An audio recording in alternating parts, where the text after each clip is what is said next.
Today I'm going to show you how you can rotate guides or rulers in Adobe Illustrator at any angle you want. That's so easy. Sometimes you need to work at certain angles, you want to draw at certain angle and you want to make it perfectly, so you can rotate guide at that angle and then work. So let me show you how you can do it. First you need to just drag the guide or ruler like this, and first check it out if guide is movable or not. Like in this case, this is not movable, the guide is locked. So go to view and go to guides, then go to unlock guides. Now your guide is movable and is unlocked now. So what you can do, if this rulers thing is not enabled there, you can enable it by pressing Ctrl+R. okay, so let's move on.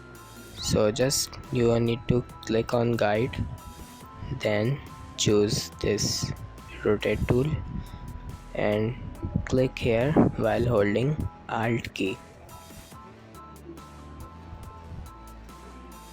Now put on any angle you want, at whatever angle you want to rotate your guide at.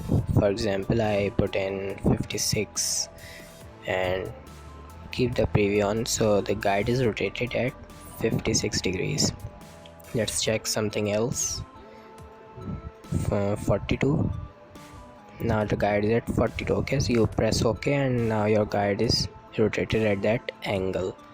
Okay, so another trick, another method to rotate guides is, let me just move this out. So just drag a guide, click on the guide, right click, then go to transform, then go to rotate.